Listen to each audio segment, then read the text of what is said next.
What's good, everybody? I hope you guys have recovered well. I know I struggled through recovering off of that embarrassing loss to the Chicago Bears, but it's a new week. We got a new opponent. We have a new opportunity to get into the winning side of things. We got the Lions in Detroit, Monday night prime time. Man, I'm hoping for the best. But I'm hitting you real quick with my game preview of our Lions matchup. It's going to be a tough one. We're playing a pissed off Lions team that got their asses handed to them by the Ravens last week, and we're coming off of an embarrassing loss, and so they're going to be pissed off. But before I get into it, if you could please like the video, hit the subscribe button, and turn on those notifications so you know when I drop more content. I'd really appreciate it. So the Lions are a tough team. They're pissed off. Now, give you a little bit of history, right?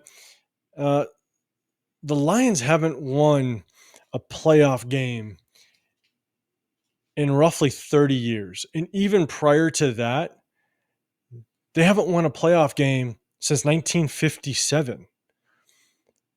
This fan base is hungry. I know Raiders, the Raider fan base, we're hungry as well.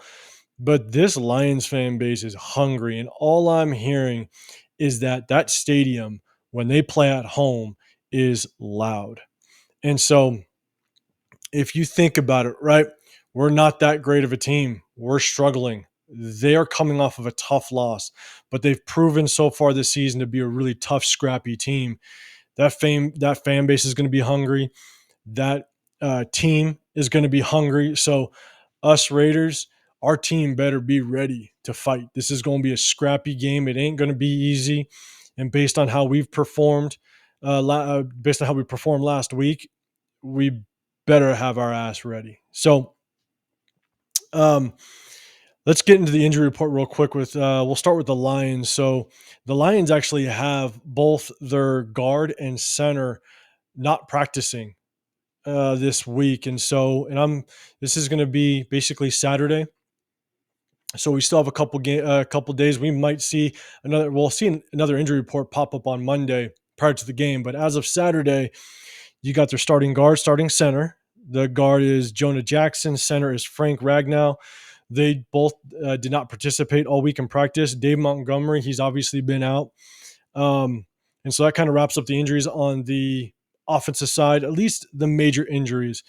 And then on the defensive side for them, Benito Jones, their D tackle, he's been limited in practice as of today, again, Saturday.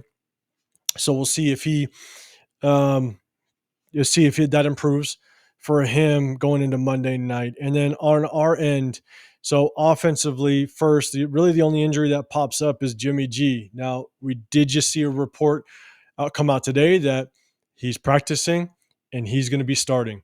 So, let me know in the comments below who you want to see. I mean, Jimmy's healthy. Obviously, Hoyer is not the answer. That was proven last week against the Bears. But do you want to see Aiden O'Connell?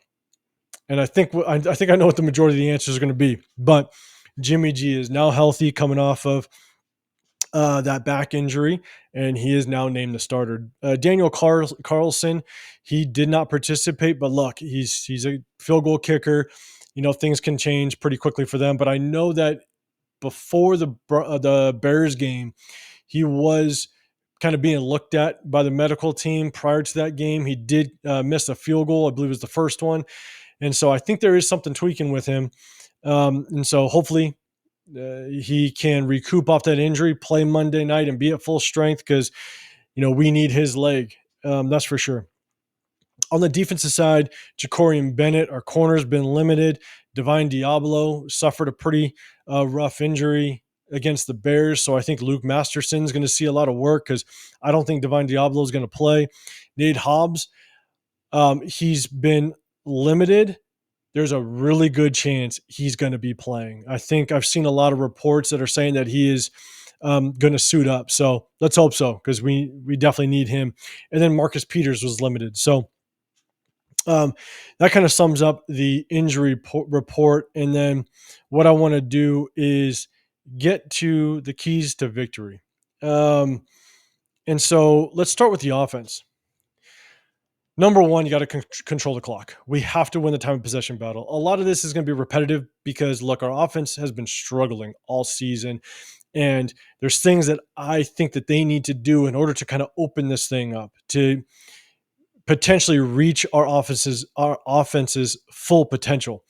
And we got to control the clock. And in order to do that, we have to get Josh Jacobs going. We got to get him going. He can't sit at 3 yards per carry, 3.2 yards per carry. We got to get him in upwards of 4.5, 4.7 yards a carry, back to where he was last year. We got to get him going. We got to win on first downs. We got to get ahead of the sticks. We got to give Jimmy G short field to play with. If we can get in a 2nd and 3 situation, that's where you can take the deep shots. That's where you can hit the mid-range passes. We got to get in more favorable positions when it comes to the sticks. We're sitting too many times in 2nd and 11, 2nd and 12, 3rd and 13, 3rd and 8. It's obviously not working for us, and we need to improve quickly. Um, you know, Win on first down. We got to win on first down. It goes to what I was just saying. Get ahead of the sticks. Get in the short second down situation, 2nd and 3, 2nd and 2, so we can open up that playbook. And then you got to win on third downs. We're one of the worst teams on third down conversions. I think we're only converting at 35%. Most of the top 10 teams are converting closer to like 50, 60%, and we're sitting at 35. You got to win on third downs, extend the drive, which again means, guess what? We win the time of possession battle. Win on third down. We got to spread the ball out. We have to be able to be more creative on how we get the ball in receivers' hands, but we got to take deep shots. We got to show that we can actually extend that ball downfield. Trey Tucker, right now, we're basically using him as just a speed reverse handoff around the corner. So, he's basically another running back half the damn time. And then we just throw it deep in hopes that, he makes us either a spectacular play or we get lucky with a pass interference call. That's basically what our offense has been. So we got to spread this ball out. We got to obviously get Davante Adams involved quickly, right? That's key. If our offense wants to have success, Davante Adams has to be successful. Get the ball in his hands, but we have to showcase Michael Mayer like we did a couple weeks ago. That went flat against the Bears. We got to get him going again. Get the ball to Trey Tucker. Obviously, Jimmy G loves Jakobi Meyers, so I don't think that's going to be much of a struggle getting him the ball. But get Jakobi Meyers the ball. And then get some of our athletes in space. Even though we want to run out of the backfield with Josh Jacobs, that's fine. But you know what? Throw some screens in there, not just running back screens, but receiver screens. Get these guys involved, keep the defense on their toes because the Lions got a good defense. And because they have a good defense, and the way that the Ravens exposed the Lions last week was on the ground, which was kind of shocking because the Lions have been pretty good on the ground. But the Ravens just took it to them. I think they rushed for over 170 yards on the ground. The Ravens did. So we got the former rushing champion last year in Josh Jacobs. Let's run the ball. Let's find some success.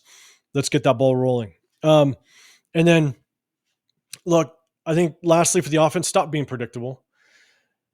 Josh McDaniels' offense is extremely predictable right now. I mean, I don't know how many times I've seen kind of, fake handoff and then a quick slant on the backside.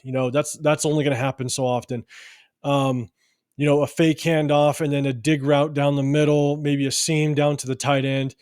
And then 3rd and long, it's a draw play. It's it's a you run a screen to the receiver, you run a screen to the running back in such predictable times. 3rd and 14 screen. Just stop being so predictable. And that's the hard part. I don't see any creativity. I don't really see his ability to mix things up and keep the defense on their toes. So stop being predictable. That's one of my keys. So that kind of wraps up the offense. And then when it goes to the defense, one of the biggest matchups to watch out for this week is going to be Max Crosby versus Penei Sewell. I mean, they got one of the best offensive tackles in the league, and we got one of, if not the best, DN rusher in the league. That's going to be a matchup to watch out for. But even though you want to look out for that matchup, move Max Crosby around. Move him around. Don't always line him up against Penei Sewell. Don't do them a favor. Don't do the Lions a favor and keep lining up Max Crosby against their best offensive linemen. So move him around. That's the best part about the defensive side is the offense stays put. Your left guard will always be your left guard. Your right tackle will always be your right tackle. They don't switch around unless there's injuries. Move Max Crosby around. Make that offense guess where he's going to line up next. That's how you get other teams deep into that play clock. All of a sudden, Max Crosby's moving around and 6 seconds is winding down that play clock, and now they got to do a quick adjustment. They got to do a quick adjustment with their blocking assignment, and now that clock's ticking to 3, 2, and either they got to burn a timeout, or they're snapping the ball and they're not ready, or they get a delay game penalty. Move Max Crosby around, make them guess. The Ravens had, I believe, it was 5 sacks on Jared Goff and hit him 8 times. Our D line needs to wake up. Max Crosby is going to do his thing. We know that. Their offensive line potentially is going to be injured if their center and guard can't play on Monday night. Our D line needs to tee off. Our defensive ends, Max is going to do his thing, but our defensive ends, whether it be Tyree Wilson, whether it's Malcolm Koonce, those guys need to come off that edge hard, and we need to get to Jared Goff. The Ravens proved they can do it. They sacked him 5 times, hit him 8 times. We got to get to Jared Goff. Another thing is, Tyree Wilson, he actually started doing a little bit better against the Bears. Now, mind you, I think he only played about 36% of the snaps, but we knew that it was going to be kind of a slow roll with him because of his injury in the offseason. He's starting to see some sparks. What I'm seeing is that he's moving a little bit better. He's getting off the ball a lot better. He's actually moving and pursuing to the ball faster than I saw in the previous games. And so let's build on that. Tyree Wilson needs to be that guy we drafted him for. So just keep building, Tyree. Keep building on that momentum that you had against the Bears. And then again, talking about getting to Jared Goff, our interior D line, I think that was if I could pick one unit on our defense that just absolutely, shit the bed against the Bears, it was our interior D line. They got ate up by the Bears offensive line. Jerry Tillery, Bilal Nichols, James Jenkins, Adam Butler. You guys need to come ready this game. You guys need to be the anchor in the middle, shut that offensive run down, and get to the quarterback. Help Max Crosby out. Help him be able to get that extra half second where Goff has to kind of hold that ball or maneuver in the pocket, and Max can finish it off. Or shit, guys, finish it off yourself. But I think our D line needs to show up a lot better than they did against the Bears. And then, force the Lions to be one-dimensional. Force that offense to be one-dimensional. Again, the Lions want to run the ball. Jared Goff isn't Patrick Mahomes, so they set a lot of things off the run. Well, David Montgomery's out. They're going to rely a lot on Jahmyr Gibbs. They're not backup, but, he's one of the better rookie running backs in the league right now. They're going to want to run the ball and set up the run in order to pass. And so, set up the pass with the run. So they're going to want to run that football, and we have to be prepared for that and shut that down to keep them one-dimensional. Get them in those 3rd and 11 situations, those 3rd and 9 situations where they can be more predictable. Because that offensive coordinator over there is really good. And that kind of goes to my next my next key to victory for the defense is stay disciplined. The offensive coordinator over there, he likes to run trick plays. He likes to get creative. He's done it multiple times this season, and he's not afraid to do it. So defense, you have to stay disciplined. You got to be ready for anything. He will come out with those trick plays. In addition to that, when I talk about being disciplined, the Lions offense, they have gone for it on 4th down more than anybody in the league. So be prepared for that. Defense, don't just stop them on third down and be prepared just to run off that field. Patrick Graham, be ready with those fourth down plays. Be ready to call that play to stop them on fourth down, because this offensive coordinator, they're aggressive. They're going to go for it on fourth down. They've done it the most all season on top of any team. They have gone for it the most on fourth down. So be prepared for that. And look, that kind of sums up my keys to victory on the offense and the defense. And kind of what I want to end with is, after this game, it's going to be a hard, tough game. We may not beat the Lions, but the thing is we have the Giants and the Jets coming up. Even if we don't win this game, we have to make it a hard fought game. Obviously, I want to win. I'm going to be rooting like they are going to win. But we need this to be a hard fought game to have some sort of momentum going in against the Giants and the Jets. And both those games are at home. So we'll be playing at home. We'll be coming back home. And I think we need something to grab onto to go into those games. If we get blown out by the Lions, I just don't know what you can pull from in order to motivate yourself to go in and beat up on the Giants. And look, the Giants aren't a great team, but neither are we. If we just shit the bed against the Lions and get beat up 30-10, we don't have much to pull off of either. So I think we need to play a hard fought game, because these next two games are going to be huge, Giants and Jets. In addition to that, the reason why this is huge is because free agency is in a few days. We have to be able to understand what type of team we have.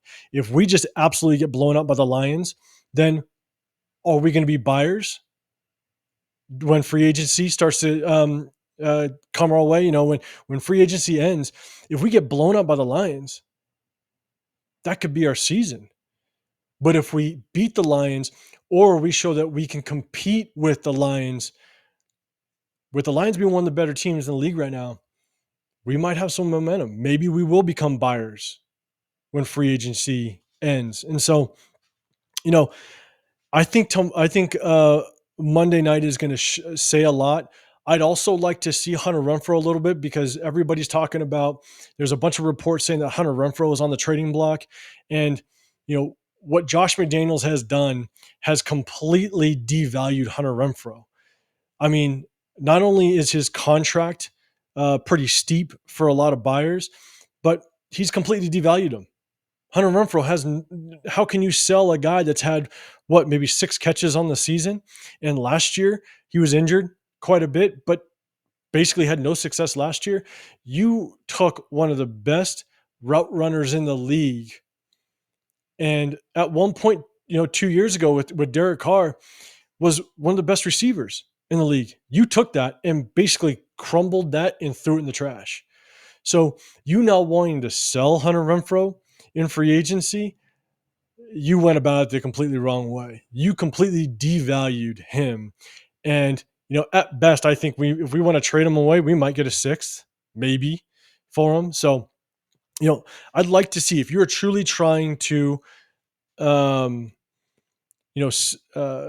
trade away Hunter Renfrow in free agency, you got to show something to some buyers. And so I'd like to see some of Hunter Renfrow, because at the end of the day, if you're going to trade him away, then I'd like to see us get some value for it. Even though I know it may not be likely, I'd like to see some value. So that's kind of my kind of pre-game review of our upcoming matchup. Again, the Lions are pissed off. They're going to be hungry. We're coming off an embarrassing loss, so I hope our team, our locker room, can muster up some motivation to figure out how to go against this squad and pull off a victory. So I appreciate you guys sticking with me. Again, please subscribe, like the video, hit the notification button. I will be coming up with an instant reaction video Monday night, so you guys can see that after our Bears game. I'm going to hit you with a free agent video as free agent starts to dwindle down. Deadline is the 31st, so it's right around the corner. So, guys, have a great day. Enjoy the rest of your time, and I hope we're all rooting for our Raiders Monday night. Appreciate you guys. I'm out.